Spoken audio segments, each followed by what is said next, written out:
नमस्कार। अब तक के सभी समाचारों को लेकर आपके साथ मैं हूं सुखवीर। आप देख रहे हैं आपका अपना चैनल भिवानी हलचल। और आज की खबरें इस प्रकार से 19 जून को करवाए जाएंगे नगर परिषद भिवानी के चुनाव। 30 मई से 4 जून तक चलेगी नामांकन प्रक्रिया। चेयरमैन चुनावी खर्चे की सीमा रहेगी 10 से 10.5 लाख। यह कहना है भिवानी के एसडीएम संदीप अग्रवाल का।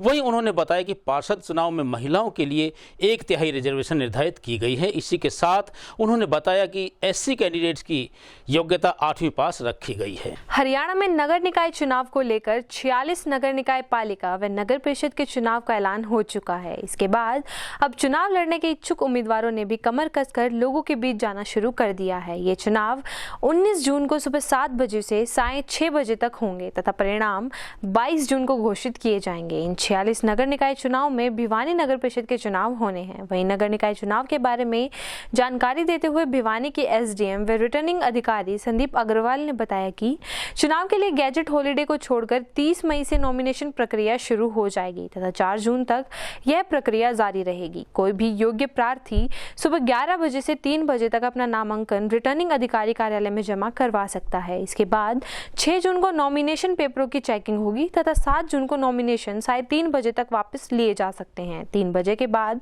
7 तारीख को ही सिंबल अलॉट किए जाएंगे। साथ ही उन्होंने बताया कि इसके बाद 19 जून को सुबह 7 बजे से सायं 6 बजे तक चुनाव होंगे। इसके लिए वोटर लिस्ट तैयार की जा चुकी है। सभी पोलिंग बूथ की डिटेल डिस्प्ले की जाएगी। इसके बाद यदि किसी भी नगर निकाय चुनाव में कोई गड़बड़ी पाई जाती है तो उसको रिपोलिंग 21 जून को की जाएगी, जिसके बाद 22 जून को परिणाम घोषित कर दिए जाएंगे। उन्होंने कहा कि मताधिकार के प्रयोग के लिए सभी मतदाताओं को अपने नजदीकी पोलिंग बूथ पर जाकर मतदान करना चाहिए ताकि हमारा लोकतंत्र मजबूत हो सके। उन्होंने विशेष तौर पर युवाओं को चुनाव प्रक्रिया में सक्रियता से हिस्सा लेने की अपील भी की।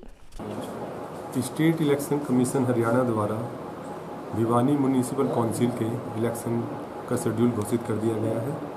आज 24 तारीख को नोटिफिकेशन जारी कर दिया जाएगा और जिसके अंदर पूरा शेड्यूल लिखा मेंशन है, जैसे कि 30 तारीख सोमवार से 4 तारीख शनिवार तक नॉमिनेशन पेपर्स रिसीव किए जाएंगे, जिसके 2 तारीख की गस्टेड हॉलीडे को छोड़कर सभी दिन नॉमिनेशन पेपर सुबह 11 बजे से सायं 3 बजे तक रिसीव किए जाएंगे और 6 तारीख को नॉमिनेशन पेपर की स्क्रूटनी की जाएगी सुबह 11:30 बजे के उपरांत। और 7 तारीख को सुबह 11 बजे से 3 बजे तक कैंडिडेट अपने विड्रॉ के लिए अप्लाई कर सकते हैं और 7 तारीख को ही 3 बजे के उपरांत कैंडिडेट्स को सिंबल अलॉट किया जाएगा और उसी दिन फाइनल कंटेस्टेंट लिस्ट डिस्प्ले की जाएगी। और 19 तारीख संडे को सुबह 7 बजे से सायं 6 बजे तक पोलिंग होगा। पोलिंग के लिए पोलिंग बूथ बना दिए गए हैं, जिसकी लिस्ट सभी वोटर्स को पता स्लिप भी मिलेगी, वोटर लिस्ट भी स्लिप्स भी उनको पहुंचाई जाएगी घर पे और डिस्प्ले भी होगा कि किस किस वार्ड में कौन कौन से पोलिंग बूथ्स हैं।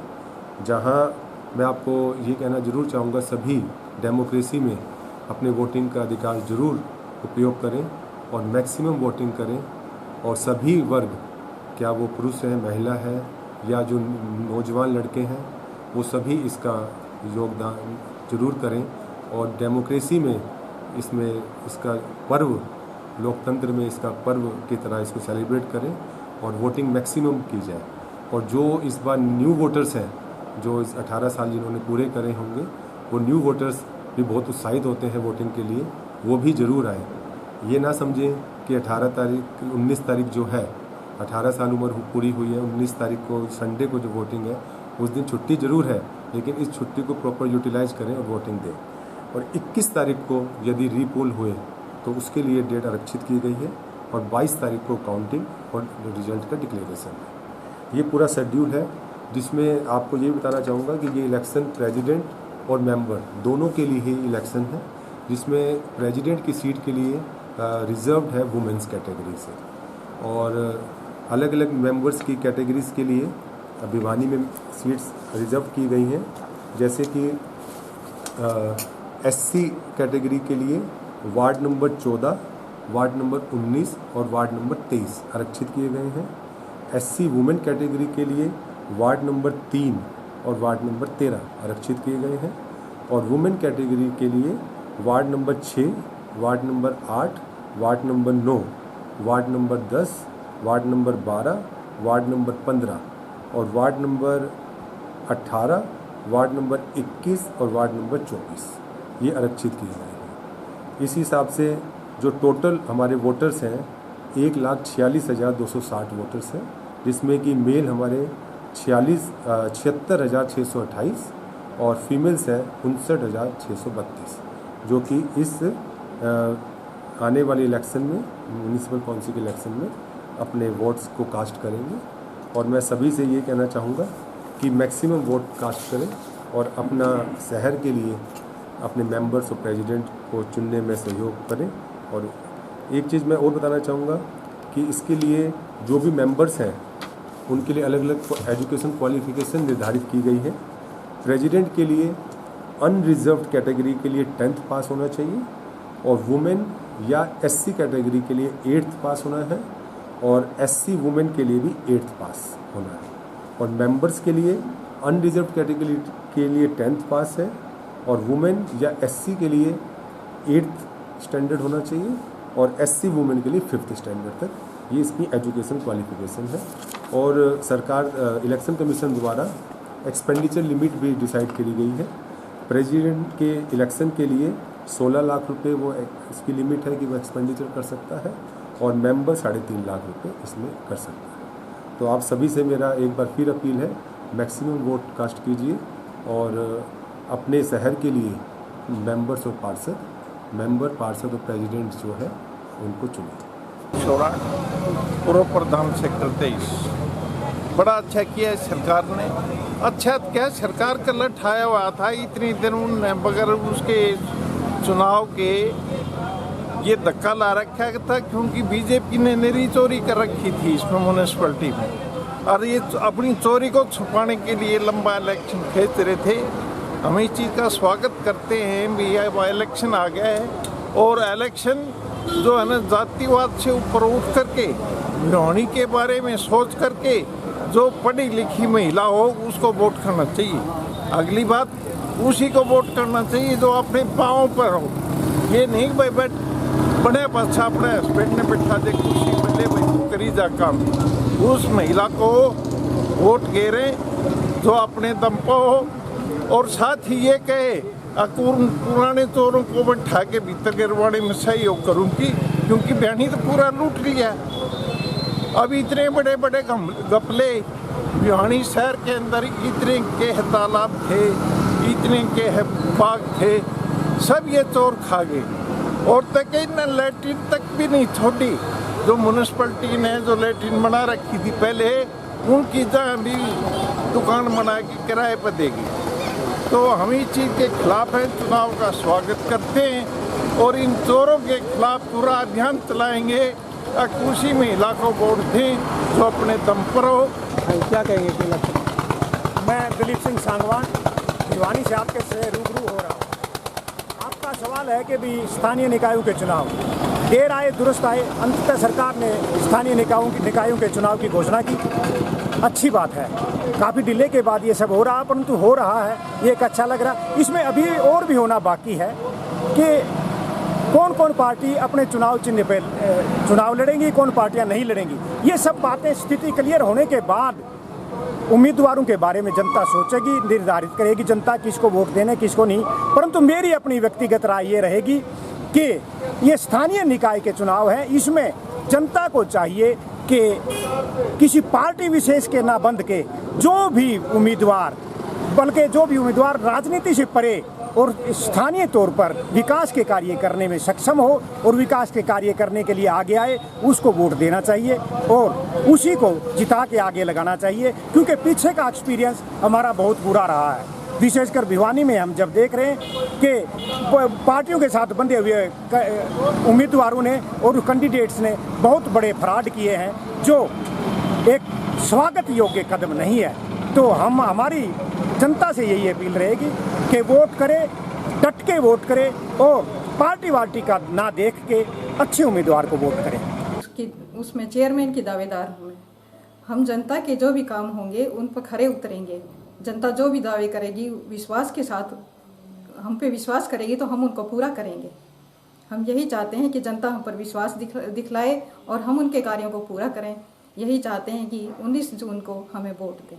तैयारी पूरी है जी, तैयारी 6 महीने से लगे हुए हैं हम लोग। और वैसे तो देखिए जनता के बीच में 40 साल से हैं, 6 महीने से मैं खुद लगी हुई हूँ आम आदमी पार्टी के साथ। 8 दिसंबर को मैंने ज्वाइन करी थी। उसके बाद मैं लगातार तैयारी कर रही हूँ और तैयारी बहुत अच्छी चल रही है। और इलेक्शन 19 जून को वोटिंग होगी तो तैयारियाँ पूरी हैं।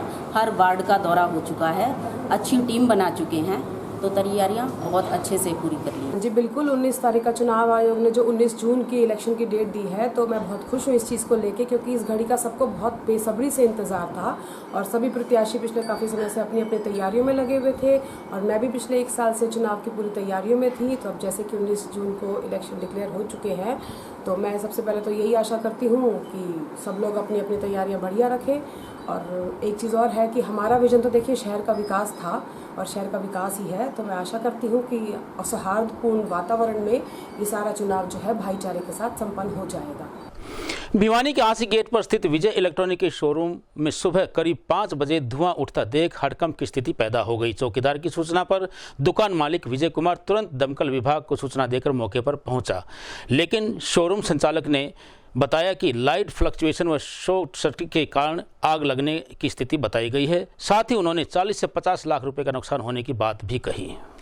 प्राप्त जानकारी के अनुसार भिवानी के हासी गेट स्थित विजय इलेक्ट्रॉनिक्स की दुकान पर शॉर्ट सर्किट के कारण आग लग गई। दुकान मालिक को जब इसकी सूचना मिली तो वे दुकान पर पहुंचे तथा उन्होंने तुरंत दमकल को फोन किया, जिसके बाद दमकल की गाड़ियां मौके पर पहुंची तथा कड़ी मशक्कत के बाद आग पर काबू पाया गया। आग लगने के कारण दुकान में रखे टीवी, फ्रिज, वॉशिंग मशीन सहित अन्य इलेक्ट्रॉनिक सामान जलकर राख हो गया। वहीं इस बारे में दुकान मालिक विजय एवं अन्य दुकानदारों ने बताया कि बिजली विभाग की लापरवाही का खामियाजा दुकानदारों को भुगतना पड़ रहा है। दुकान मालिक ने कहा कि आग लगने के कारण उनके जीवन भर की मेहनत जलकर राख हो गई, जिससे उन्हें करीबन 50 लाख रुपए का नुकसान हुआ है। उन्होंने कहा कि दुकान में रखे टीवी, फ्रिज, वॉशिंग मशीन सहित अन्य इलेक्ट्रॉनिक सामान जलकर राख हो गए। दुकान मालिक ने प्रशासन से मुआवजा देकर उनके नुकसान की भरपाई करने की गुहार भी लगाई।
क्या सूचना मिली थी आपको? तो सुबह चौकीदार का मेरे पास फ़ोन आया जी 5 बजे से कि यहाँ पे धुआं निकल रहा है दुकान से।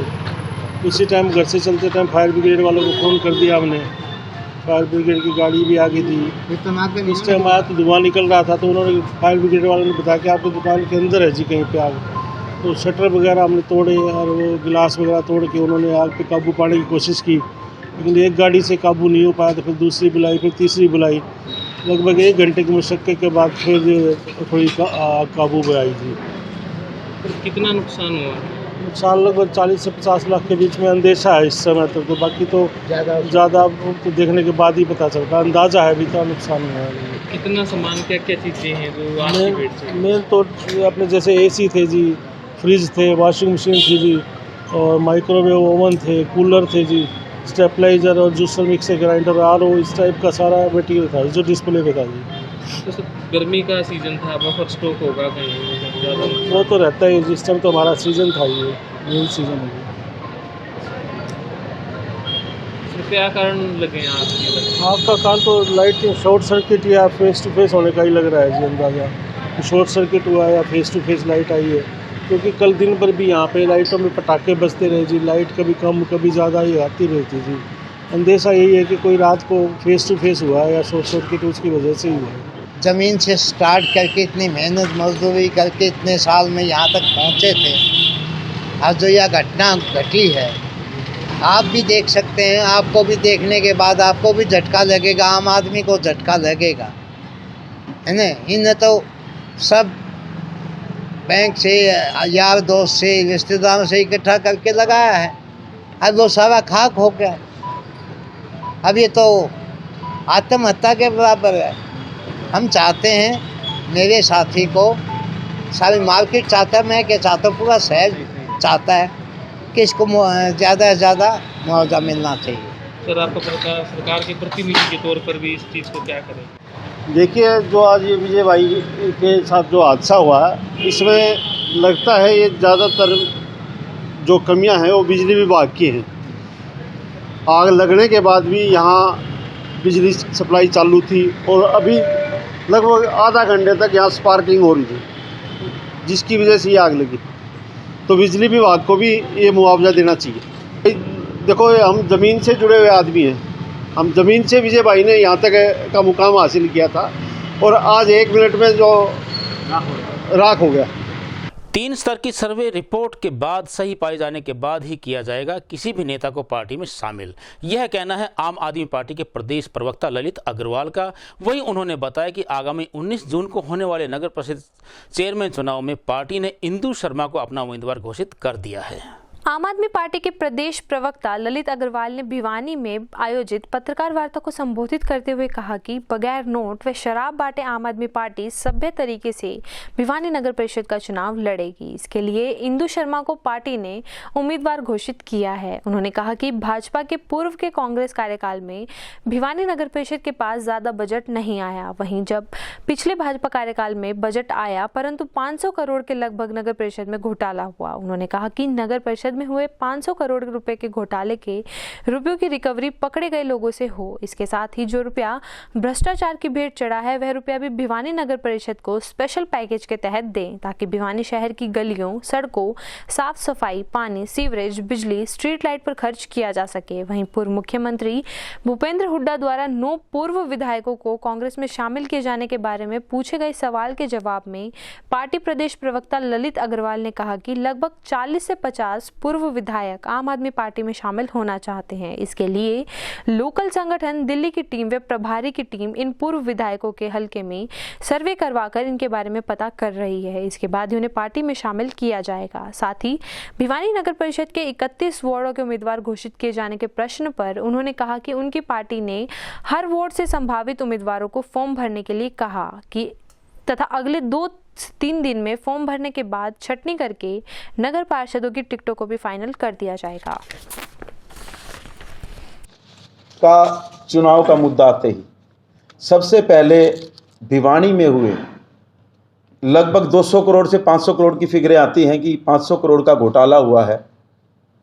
सबकी निगाह नगर परिषद का नाम सुनते ही सबका दिमाग उसी बात पर जाता है। और भिवानी का बड़ा दुर्भाग्य रहा कि हुड्डा के राज में भिवानी को कांग्रेस के राज में पैसा ही नहीं मिला। उसके बाद भारतीय जनता पार्टी के राज में भिवानी को सुनने में आया है कि बहुत पैसा मिला, लेकिन भाजपा और जजपा के पार्षदों, चेयरमैनों, वाइस चेयरमैनों, इन्होंने मिलकर पूरी भिवानी को लूटा और जो ऊपर से पैसा आया था उसको व्यक्तिगत खातों में ट्रांसफ़र करके विदाउट एनी डॉक्यूमेंट्री एविडेंस इन्होंने अपने घरों में लेके गए। इसके अलावा इन्होंने जो पैसा जनता ने काम करवाने के लिए सरकारी फीसों के रूप में जमा किया, उसकी भी फर्जी रसीदें काट कर इन्होंने वो अपने घर पे लेके गए। इसके बाद नगर परिषद की सरकारी ज़मीनें, शौचालय और बहुत सारी चीज़ें इन्होंने बेची और अपने व्यक्तिगत लोगों को बेचकर इन्होंने व्यक्तिगत फ़ायदे उठाए। हालांकि इस पूरे प्रकरण में 3-4 FIR भी दर्ज हुई हैं, लेकिन जांच की गति बहुत धीमी है। और हमने जिस तरह से हम लोगों ने भी और भिवानी के बहुत सारे जागरूक नागरिकों ने सड़क पर उतरकर प्रदर्शन किया, गली गली में जाकर प्रदर्शन किया, रोड पर उतरे, उसके बाद भिवानी प्रशासन दबाव में आया है और कुछ लोगों की गिरफ्तारी हुई है। हम सरकार से मांग करते हैं कि जिस तरह से ये चोरी हुई है भिवानी नगर परिषद की, उसकी जांच को तेज किया जाए और जो घोटाले की रकम इन भ्रष्टाचारियों ने दबाई है उसकी रिकवरी की जाए। हम सबसे पहली मांग अपनी ये करते हैं। साथियों, नगर परिषद का जो मुख्य कार्य है भिवानी में, वैसे तो संविधान में पंचायती राज एक्ट में 1992 में बहुत सारी चीज़ें इनको दी गई थी कि नगर परिषद बहुत सारा काम करेगी, लेकिन फिर भी सरकार की कमियों की वजह से वो काम इनको ट्रांसफ़र नहीं किए गए। लेकिन जो काम नगर परिषद को ट्रांसफ़र किए गए उसमें भी नगर परिषद पिछले कई सालों में बिल्कुल फेल साबित हुई है। सफाई व्यवस्था जो नगर परिषद का मुख्य कार्य है, उसके अंदर सफाई कर्मचारियों की तनख्वाह टाइम पे ना देना, सफाई कर्मचारियों की कम संख्या का होना, सफाई कर्मचारियों की जो कच्चे कर्मचारी हैं उनकी कम तनख्वाह होना, इसकी वजह से सफाई कर्मचारी काम नहीं कर पाते और पूरा शहर कूड़े के ढेर में तब्दील होता है। तनख्वाह देर हो जाने से साल में सफाई कर्मचारियों को 8-10 बार हड़ताल करनी पड़ती है। इस वजह से भी सफाई में काम नहीं हो पाता। तो भिवानी शहर में नगर परिषद में जो इतना बड़ा घोटाला हुआ है लगभग 500 करोड़ का, तो हम सबसे पहले सरकार से यही मांग करेंगे कि 500 करोड़ रुपए का राहत पैकेज भिवानी की जनता को दिया जाए, ताकि भिवानी का पैसा फिर भिवानी पे लग सके। भिवानी की जो जनता है वो छोटी छोटी सुविधाओं के लिए आज तरस रही है। पीने के लिए पानी नहीं है, सीवरेज की व्यवस्था चरमराई हुई है, सड़कें नहीं हैं। तो ये पैसा सरकार से मांगा जाएगा ताकि भिवानी के लोगों को ये मूलभूत सुविधाएं दी जाए। दूसरी, नगर परिषद का जो सिस्टम है उसको ऑनलाइन किया जाएगा। जितना भी नगर परिषद में खर्चा होता है और पैसा आता है उसे हर रोज़ ऑनलाइन करके दिखाया जाएगा। एक एक पैसे का हिसाब जनता को ऑनलाइन दिया जाएगा। तीसरा, नगर परिषद के पोर्टल को दुरुस्त किया जाएगा। जो नगर परिषद के पोर्टल में रोज़ खामियां होती हैं, रोज़ पोर्टल बंद पड़ा रहता है, उसको दुरुस्त किया जाएगा। चौथा, सफाई व्यवस्था। सारे शहर में कूड़े के ढेर लगे हुए हैं, उसको सफाई व्यवस्था को दुरुस्त करने के लिए सफाई कर्मचारियों को जो तनख्वाह दी जाती है उसका एक सिस्टम बनाया जाएगा। सफाई कर्मचारी हैं उनको बहुत थोड़ी तनख्वाह दी जाती है। ठेकेदारी प्रथा के अंतर्गत उनका आधे से ज़्यादा जो तनख्वाह है वो ठेकेदार खा जाती हैं। तो इस व्यवस्था को हम दुरुस्त करेंगे और सफाई कर्मचारियों की जो जायज़ मांगे हैं उन्हें हम पूरी करने की पूरी कोशिश करेंगे। फिर जी, प्रॉपर्टी टैक्स है। जो प्रॉपर्टी टैक्स है उनका हमने शहर में सुना है और ये जो घोटाला आया है इसमें भी ये बातें उठी हैं कि प्रॉपर्टी टैक्स के नकली बिल जारी किए गए हैं। तो इस पे लगाम लगाई जाएगी। प्रॉपर्टी टैक्स की जो व्यवस्था है उसे अच्छी तरह से नगर परिषद में लागू किया जाएगा। जो हुड्डा के अंतर्गत जो नक्शे पास हुए हैं उनको भी अनअप्रूव्ड दिखाया गया है, तो इस पे काम करा जाएगा। पानी की निकासी है, देखिए शहर में 2 दिन हुए हैं, थोड़ी थोड़ी बारिश हुई है, लेकिन शहर के हालात इतने बुरे हो गए हैं। कुछ वार्ड तो ऐसे हैं जहां हम पैदल तो क्या गाड़ी से भी नहीं जा सकते, इतने बुरे हालात हैं। तो पानी की निकासी का एक अच्छा प्रबंध किया जाएगा। आवारा पशु शहर के लिए बहुत बड़ी समस्याएं हैं। पिछले कुछ सालों में काफ़ी लोगों को आवारा पशुओं की वजह से अपनी जान भी गंवानी पड़ी है। तो नगर परिषद के अंतर्गत एक नंदीशाला का उसको जो उसमें व्यवस्था है उसको हम ठीक करेंगे। नंदीशाला तो है बट उसमें व्यवस्था नहीं है पशुओं की। हमने कई न्यूज़ चैनलों पे देखा है कि वहाँ पे जो पशु हैं उनको बहुत बुरी हालत में रखा जाता है। तो उनकी व्यवस्था को हम बहुत अच्छे तरह एक सिस्टम के तहत दुरुस्त करेंगे। जो जन्म मृत्यु प्रमाण पत्र है, शादी का रजिस्ट्रेशन है, उसको सरल किया जाएगा। उसके लिए लोगों को बहुत चक्कर कटवाए जाते हैं, उसको हम केजरीवाल जी की नीतियों के अंतर्गत एक नंबर जारी किया जाएगा कि ज़्यादा से ज़्यादा सरकारी काम जो नगर परिषद का है वो वार्ड के अंतर्गत ही एक कार्यालय बनाया जाएगा नगर परिषद का, कि लोगों को नगर परिषद के चक्कर ना काटने पड़े और वार्ड के अंदर ही उनकी ये सब समस्याएं सुलझाई जा सकें। फिर भिवानी की जो पुश्तैनी धरोहर है, जो सरकारी ज़मीनें हैं, उनका सर्वे होगा। भिवानी के जो मंदिर हैं पुश्तैनी, जोहड़ हैं, कुएँ हैं, बावड़ियाँ हैं, उनकी व्यवस्था को, उनकी जो संरक्षण है, उनका सौंदर्यीकरण है, उन पे काम किया जाएगा। फिर भिवानी में एक टोल फ्री नंबर जारी किया जाएगा नगर परिषद का। जैसे दिल्ली सरकार ने नंबर जारी कर रखा है, जैसे पंजाब सरकार ने नंबर जारी कर रखा है, हम भी भिवानी नगर परिषद में आते ही एक नंबर जारी करेंगे टोल फ्री। अगर किसी को भी ये लगे कि उनके साथ भ्रष्टाचार हो रहा है, उनसे किसी भी काम के कोई पैसे मांगे जा रहे हैं, तो उस टोल फ्री नंबर का सीधा जो कांटेक्ट है वो नगर परिषद चेयरमैन के नंबर के साथ होगा और सीधे आप लोग शिकायत उस नंबर पे कर सकते हैं। बीते 2 दिनों से नगर परिषद सफाई कर्मचारियों द्वारा अपनी विभिन्न मांगों को लेकर की गई वर्क डाउन हड़ताल के कारण पूरे भिवानी शहर की सफाई व्यवस्था बुरी तरह से शर्मा गई है। वहीं हड़ताल कर रहे जिला प्रधान सुरेश कुमार का कहना है कि जब तक सरकार बकाया वेतन देने, कच्चे कर्मचारी को पक्का करने, कौशल विकास निगम को भंग करने इत्यादि की मांगों को नहीं मानती, उनकी हड़ताल अनिश्चितकालीन में प्रवेश कर जाएगी। अपनी लंबित मांगों को लेकर नगर परिषद सफाई कर्मचारियों की 2 दिवसीय हड़ताल हुई। उन्होंने मांग की है कि कौशल विकास निगम भंग करने, 2 माह का बकाया वेतन दिलवाए जाने, तेल, साबुन, वर्दी सहित बंद की गई अन्य सुविधाएं बहाल किए जाने, हटाए गए कर्मचारियों को वापस लेने, 1 वर्ष से सफाई कर्मचारियों के वेतन से काटे गए पीएफ के रुपयों की जानकारी देने, कर्मचारियों का पीएफ व जीपीएफ दोनों का रुपये जमा करवाने सहित अन्य मांगों को लेकर सोमवार से नगर पालिका कर्मचारी संघ हरियाणा के बैनर तले सफाई कर्मचारियों की 2 दिवसीय भूख हड़ताल शुरू हुई थी। इस दौरान कर्मचारियों ने चेतावनी दी कि यदि सरकार ने उनकी मांगें नहीं मानी तो उनकी 2 दिवसीय हड़ताल अनिश्चितकालीन हड़ताल में बदल जाएगी तथा इस दौरान शहर में लगने वाले कचरे के ढेरों की जिम्मेवारी सरकार की होगी। वहीं आपको बता दें कि अपनी मांगों को लेकर सफाई कर्मचारियों ने पूरा मई माह में प्रदर्शन किए, जिसके तहत 1 मई को मजदूर दिवस मनाया, 10 व 11 मई को रोष सभा की गई, 12 मई को झाड़ू प्रदर्शन किया व 14 मई को प्रदेश भर के सभी मंत्रियों व विधायकों को ज्ञापन सौंपा। इसके बाद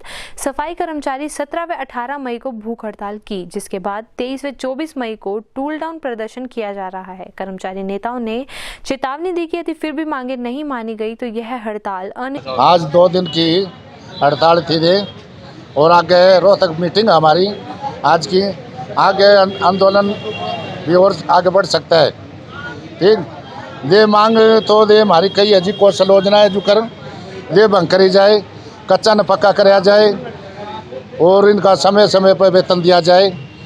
सारी डिमांड मांग तो हमने दे रखी थे। एक काम समान काम वेतन का लेटर देंगे आज, इन्हें काम समान काम वेतन दिया जाए, इनका एरियल है वो दिया जाए कर्मचारियों का, और इनकी एससीपी का एरियल कई जना का रह रहा कच्चे कर्मचारियों का, इनका पक्का का भी। 2 दिन की हड़ताल थी हमारी, आगे मतलब मांग नहीं मानी गई तो निश्चित काल हड़ताल चली जाएगी थी आगे। ठीक, आगे निश्चित काल हड़ताल हमारा कोई भी अभियान आएगा, अभी घंटे 2 घंटा में आ जाएगा तो निश्चित काल हड़ताल चली जाएगी थी हमारी। प्रशासन की जिम्मेवारी होगी इसकी जी।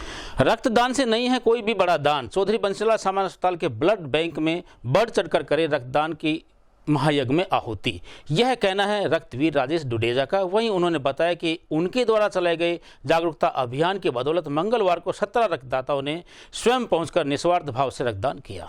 गौरतलब है कि भिवानी के सामान्य अस्पताल में आज विभिन्न मरीजों के लिए अलग अलग ब्लड ग्रुप की सोशल मीडिया पर जरूरत पड़ने पर सूचना मिलते ही आज के ब्लड डोनर सतीश कुमार, मनीष कुमार, संदीप कुमार, पंकज कुमार, सुनील कुमार, युवराज सिंह, हर्ष कुमार, अनिल कुमार, सुनील कुमार, अमूल्य आनंद, बलजीत सिंह, अर्जुन सिंह, हंसराज, जितेंद्र कुमार, मोहन लाल, अंकित कुमार, ओमवीर सिंह सहित कुल 17 रक्तदाताओं ने चौधरी बंसीलाल सामान्य अस्पताल के ब्लड बैंक पहुंचे व निस्वार्थ भाव से रक्तदान किया। इस अवसर पर रक्तवीर राजेश डुडेजा ने युवाओं से रक्तदान रूपी महायज्ञ में बढ़ चढ़कर भाग लेने व लोगों को रक्तदान के प्रति जागरूक करने का आह्वान किया। साथ ही उन्होंने बताया कि ये गर्व की बात है कि आज हमारे समाज में इंसानियत जिंदा है और मरीजों की जिंदगी बचाने के लिए मात्र फोन को पोल पर ही छोटी कोशी के रक्तदाता रक्तदान करने के लिए तुरंत पहुंच जाते हैं। उन्होंने कहा कि हमारा उद्देश्य रक्तदान के लिए लोगों को प्रेरित करना व मोटिवेट करना है। इस अवसर पर डॉक्टर मोनिका सांगवान ने बताया कि प्रत्येक व्यक्ति को जीवन में रक्तदान अवश्य करना चाहिए, जिससे किसी भी दुर्घटनाग्रस्त व्यक्ति, गर्भवती महिला, अन्य बीमारी से ग्रस्त रोगी की जरूरत पड़ने पर उसका जीवन बचाया जा सके। कल सिविल हॉस्पिटल ब्लड बैंक से सूचना मिली कि नेगेटिव ग्रुप का कोई भी ब्लड स्टोरेज में ज़्यादा नहीं है, तो उसके लिए व्हाट्सएप और सोशल मीडिया के द्वारा मैसेज संदेश दिया गया। कई साथियों को निजी रूप से फ़ोन किया गया, हमारे द्वारा भी, ब्लड बैंक के स्टाफ के द्वारा भी, और उसके बावजूद 10 के करीब डोनर पहुंच चुके हैं और बाकी 10 के करीब गांव से डोनर अभी और आ रहे हैं। और गर्मी का मौसम है, ब्लड की कमी है, लेकिन अब कैंप भी लगवा दी गई हैं। कल भी कैंप है तो और हाल ये है कि ब्लड की कमी अब आगे नहीं रहेगी। जो गर्मी का मौसम था और बारिश भी होगी भगवान की दया से, अब ब्लड की कमी नहीं आने देगी। डोनर हमारे पास बहुत है, यूथ तैयार है। अब जो साथी डोनेट कर रहे हैं सब पहली बार के हैं, जो समाज के लिए एक अच्छा संदेश है। सर, मेरा नाम अमूल्य आनंद है और मैं तीरंदाजी कोच हूँ, साथ में बीएड स्टूडेंट भी हूँ। और सर, मैं ये 5वीं बार ब्लड डोनेट कर रहा हूँ। बी नेगेटिव मेरा ग्रुप है, जो राजेश जी की प्रेरणा से मैंने ये शुरू किया है। मतलब पहले जागरूकता नहीं थी, राजेश जी ने जागरूक किया। मेरे साथ साथ मेरे और भी कई मित्र हैं जो आते हैं जब भी ज़रूरत होती है। अच्छा लगता है, सुकून मिलता है।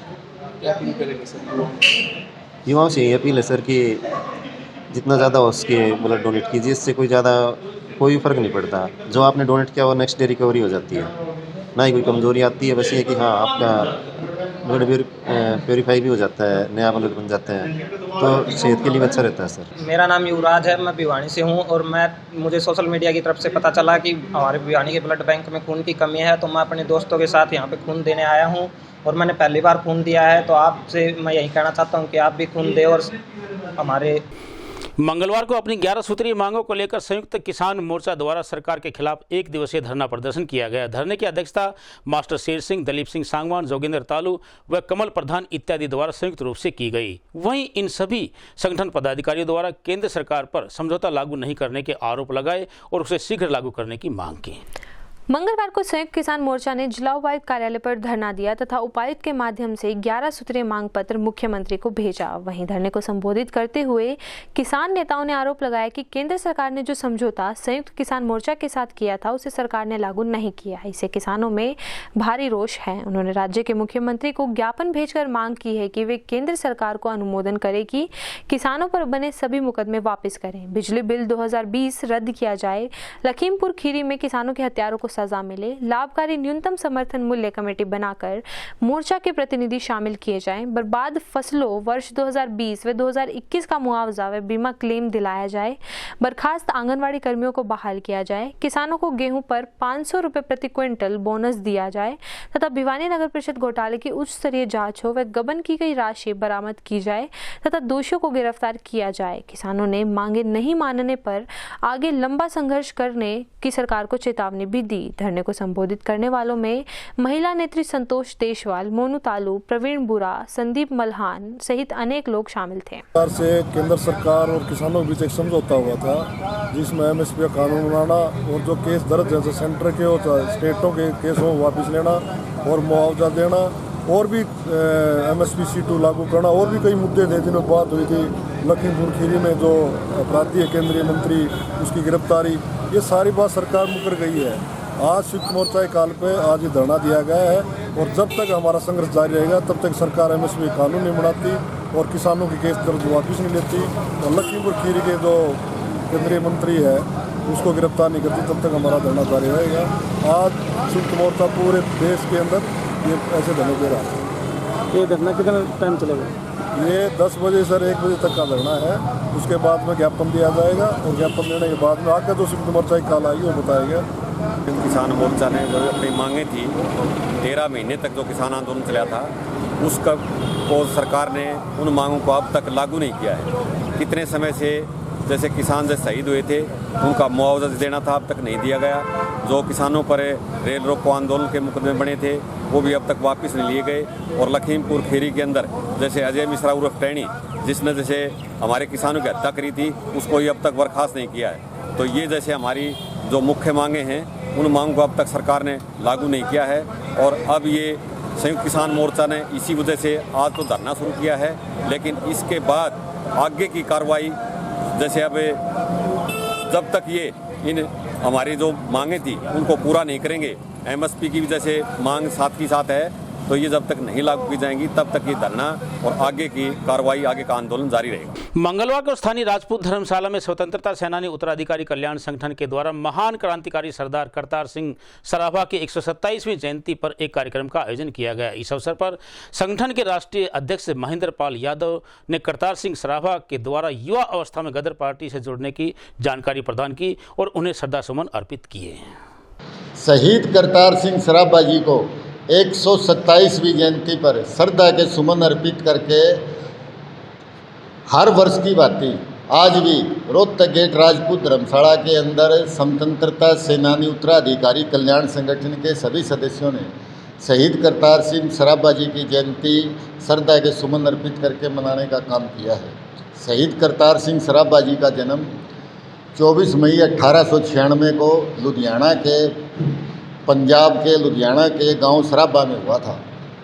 शहीद करतार सिंह सराभा की छोटी उम्र में ही उनके पिताजी का देहांत हो गया था। उसके बाद उनके दादा सरदार पदन सिंह जी ने उनको उच्च शिक्षा दिलाने के लिए अमेरिका में भेजा, जहां से उन्होंने गदर पार्टी के सहयोग से सरदार सोहन सिंह बकाना जी के साथ मिलकर गदर पार्टी के साथ मिलके और जो उन्होंने युवाओं को जोड़ने का काम किया विदेश में रहकर, उससे हमारा सारे देश के युवा प्रेरित हुए। विशेष तौर पे सरदार भगत सिंह जी जो कि सरदार करतार सिंह सराभा जी को अपना गुरु मानते हैं।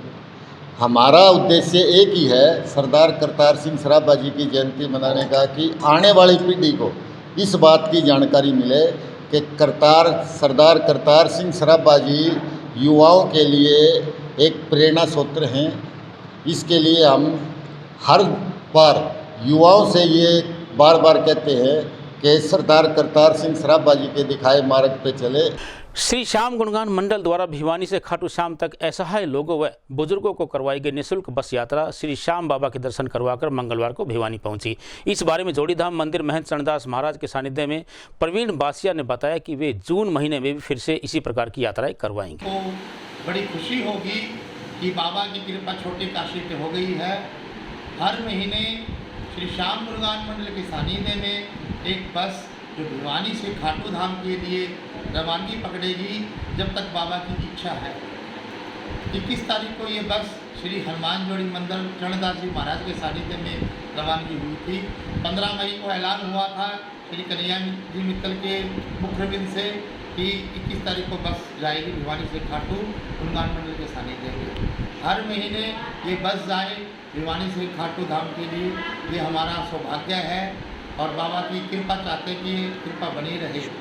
और दूसरी बस जो है जून के महीने में 25 तारीख को वार शनिवार रात्रि 10 बजे घोसिया चौक नज़दीक गली गोकल चंदारिया वीरवान पाना से रवानगी होगी रात 10 बजे। और जिन जिन भक्तों को इस सेवा में शामिल होना जाने के लिए आप हमारे श्री श्याम गुणगान मंडल के कार्यकर्ताओं से, सेवादारों से आप संपर्क कर सकते हैं। और इस बारी जो बस गई है भिवानी से खाटू, इसमें कम से कम 10 से 15 व्यक्ति विकलांग, नेत्रहीन और कुछ जने बुजुर्ग जिन्हें हम बाबा के दर्शन करा के लाए हैं। ये हमारी यही कोशिश रहे जो नेत्रहीन, विकलांग, ऐसा जो भक्त भिवानी से खाटू नहीं जा सकते उन भक्तों को भी बाबा के दर्शन कराए और बाबा की कृपा बने रहे। संपर्क के लिए आप श्री श्याम गुणगान। मंगलवार को आम आदमी पार्टी द्वारा स्थानीय बया रेस्टोरेंट में सदस्यता अभियान चलाया गया। इस अवसर पर पार्टी पदाधिकारियों की उपस्थिति में सुनीता शर्मा के साथ सैकड़ों की संख्या में नगर के प्रबुद्ध नागरिकों ने पहुंचकर आम आदमी पार्टी की सदस्यता स्वीकार की।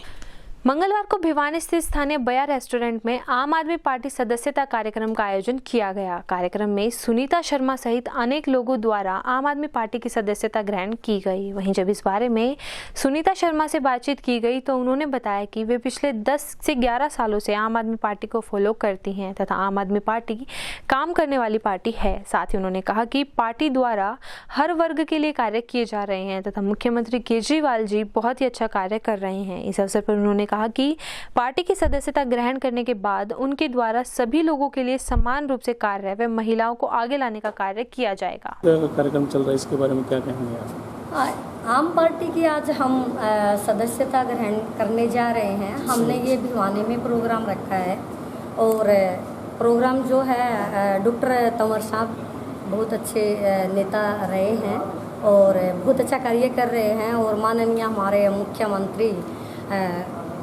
अरविंद केजरीवाल जी जो इतना अच्छा काम हमारे पूरे देश में कर रहे हैं।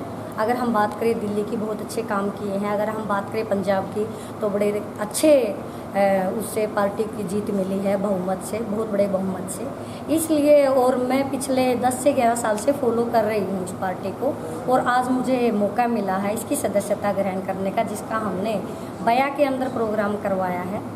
और आप सबकी कृपा से ये प्रोग्राम जो है हम चाहते हैं कि हमारे देश में, हमारे राज्य में और हमारे ज़िले की प्रोग्रेस हो, क्योंकि मैं किसी भी डिस्ट्रिक्ट में जाती हूँ तो सब हमें बोलते हैं कि आपका बैकवर्ड एरिया है, ऐसा क्यों है।